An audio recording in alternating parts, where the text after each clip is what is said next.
जादुई तोता। एक छोटे से गांव में एक गरीब परिवार रहता था। उस परिवार में रामू और उसकी बीवी सीता उसके बेटे चिंटू के साथ रहते थे। उसी गांव में एक तोता भी रहता था। उसका नाम था रघु। वो किस्मत का धनी था। जहां भी जाता वहां किसी भी चीज की कमी नहीं पड़ती थी। एक दिन रघु उड़ते उड़ते उस गरीब परिवार के घर गया। रघु सोचता है, अरे वाह, लगता है यहाँ आज बहुत अच्छा खाना मिलेगा। मैं पेट भर के खाऊंगा। वो एक कटोरी में रखे अमरूद देखता है। अरे वाह, अमरूद, मुझे तो ये बहुत पसंद है। मैं तो इसे पेट भर के खाऊंगा। रघु तोता अमरूद खाने ही लगता है। तभी सीता रघु को अमरूद खाते देखती है तो गुस्सा हो जाती है और उसे वहां से भगा देती है। भाग यहाँ से, न जाने कहां से आ जाते हैं। मैं तो परेशान हो गई हूं इनसे। सीता के भगाने के बाद रघु चुपचाप से एक कोने में रहता है। धीरे धीरे उस परिवार की बरकत होने लगती है। एक दिन रामू और सीता खाना खाते वक्त बातें करते हैं। आजकल हमारी बहुत तरक्की हो रही है, काम भी अच्छा चल रहा है। रामू कहता है। इस पर सीता कहती है, सच कहा, भगवान हमेशा ऐसे ही हम पर मेहरबान रहे। बेटा चिंटू भी कहता है, पिताजी, मुझे खिलौना लेके दो ना, मेरे सभी दोस्तों के पास है। रामू कहता है, ठीक है, जरूर लाऊंगा। सीता कहती है, कितने खुश है सब, मेरे परिवार को किसी की नजर ना लगे। एक तरफ ऐसी बातें होती हैं तो दूसरी तरफ रसोई में रघु तोता भी अमरूद खाते रहता है। मजा आया, अमरूद खाया, मजा आया, अमरूद खाया, मजा आया।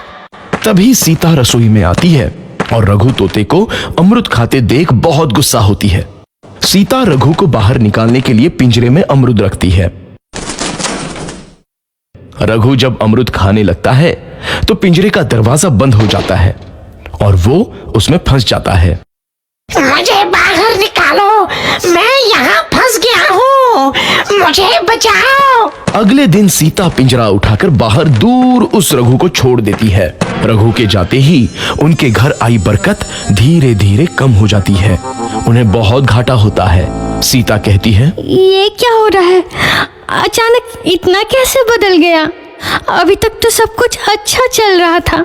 रामू कहता है, लगता है भगवान हम पर रूठ गए हैं। चिंटू भी कहता है, लगता है अब मुझे खिलौने भी नहीं मिलेंगे। और वो रोने लगता है और बाहर चला जाता है। कुछ दिन बाद रघु तोता फिर से उस घर में आता है। वापस आया, मैं वापस आया, अब मैं जमकर अमरूद खाऊंगा। रघु सीधा रसोई घर में चला जाता है और अमरूद खाने लगता है। कुछ देर बाद सीता रसोई में आती है और रघु को देख कहती है, एक तो घर में पहले से इतनी दिक्कत चल रही है और ऊपर से ये तोता मुझे और परेशान कर रहा है। सीता रघु को वहां से भगा देती है। रघु उड़कर किसी कोने में छुप जाता है। कुछ दिन बाद धीरे धीरे उस घर की बरकत वापस आने लगती है। काम भी अच्छे से चलने लगता है।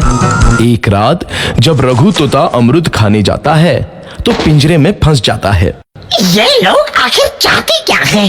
एक तोते को शांति से अमरूद खाने क्यों नहीं देते? मैं कौन सा चोरी कर रहा हूँ, बस अमरूद ही तो खा रहा हूँ।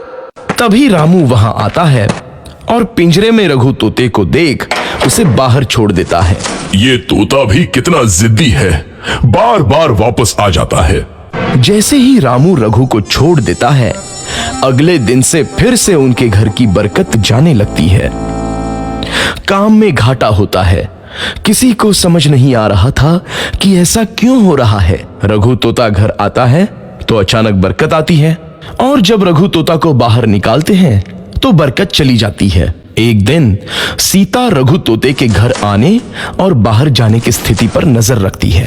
ये तोता जब भी घर आता है तो घर में बरकत आती है और जैसे ही ये घर से बाहर जाता है तो उसी के साथ बरकत भी चली जाती है। कहीं ये जादुई तोता तो नहीं है? अगली बार जब ये तोता घर आएगा तो मैं इसे कहीं नहीं जाने दूंगी। सीता रघु का बहुत इंतजार करती है लेकिन रघु तोता दोबारा उस घर में कभी नहीं आता।